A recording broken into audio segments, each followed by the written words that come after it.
कोटि कोटि नमन। महर्षि, क्रोध के कारण जीव और शरीर से जो पाप किया है उसका प्रायश्चित क्या है? आगे क्रोध ना आए इसका मार्ग बताएं।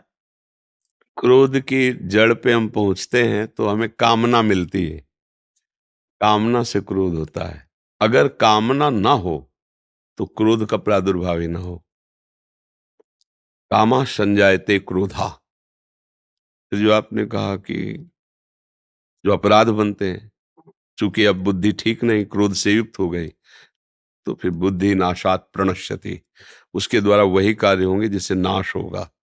पुण्यों का नाश होगा, शरीर का नाश होगा, धर्म का नाश होगा, नाश ही होगा। जब क्रोध आएगा तो उसका काम है नाश करना। जैसे हम अपने बड़े बुजुर्गों को गाली देने लगे, अपमानित शब्द, तो धर्म का नाश हो रहा है। हम अपने पूज्य जनों को गाली दे रहे हैं, माता पिता या पूज्य जन जो है।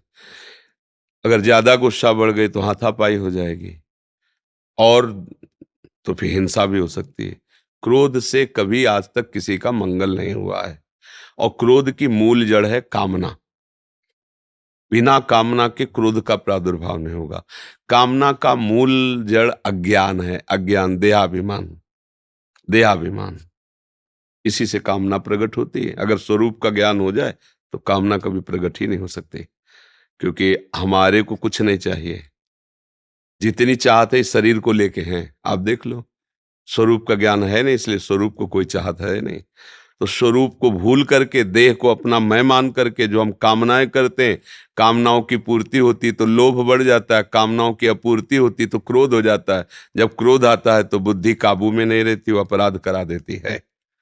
इसलिए कामनाओं को बहुत सावधानी से करो, पर सावधानी से काम ना करो, जिससे हमारा मार्ग ठीक हो, दूसरों को सुख मिले, किसी को कभी कष्ट ना हो। ऐसी कामना करोगे तो इस कामना में इतने दम है कि वो क्रोध नहीं प्रकट होने देगी।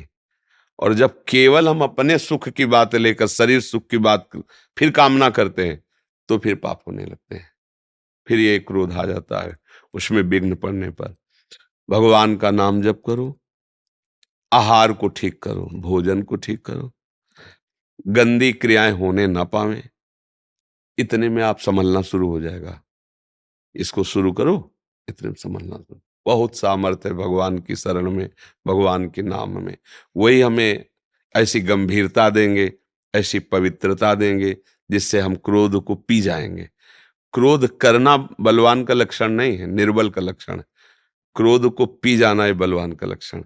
आपके आचरण से गुस्सा तो आई, पर वो शांत हो गया, कुछ बोला नहीं, वो है बलवान। कभी नहीं कुछ उसका उत्तर देगा, वो है क्षमावान।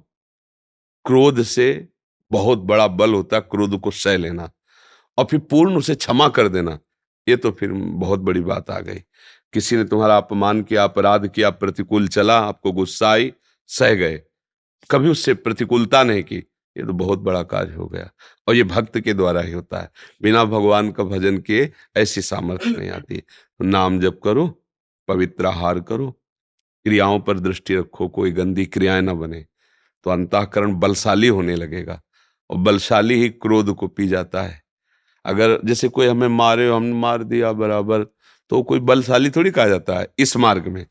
हाँ, उसने मारा, हमें गाली दी, हम उसका मंगल मना रहे हैं कि भगवान इसकी बुद्धि ठीक कर दो, इसका जीवन सुखी रहे, आनंदित रहे। यह है बल। तभी तो कहा जाता है यार गजब का, वो तो गाली दे रहा, वो उसका मंगल मना रहा है। तो बोले यही तो भगवान की भक्ति का बल है, दूसरा कोई नहीं कर सकता, चाहे जितना बलवान हो। बिना भगवान की कृपा बल से युक्त हुए क्षमा नहीं कर सकता कोई। कोई क्रोध रहित नहीं हो सकता। ये सब नरक के द्वार हैं, क्रोध आदि, काम आदि। काम, क्रोध, मद, लोभ सब नाथ नरक के पंथ। इसलिए बहुत सावधान रहो। कुछ गुस्सा दिखावटी करना पड़ता है। जैसे छोटे बच्चे हैं, परिवार के ऐसे जन हैं कि गुस्सा ना होने पर थोड़ा गुस्सा दिखाने से अच्छा रहेगा। ए, तुम अपने समय से पढ़िए, तुम उससे नहीं मिलोगे। उसको थोड़ा भय रहेगा, बच्चा है, वो ठीक से चलेगा। शिष्य जन थोड़ा भय से रहेंगे, आचरण पवित्र रहेंगे। पर वो क्रोध नहीं है, वो उसके हित की भावना से ऐसा कह रहे हैं। क्रोध में अहित की भावना होती है, दूसरे को नष्ट करने की, दुख देने की, वो ठीक नहीं, बात नहीं।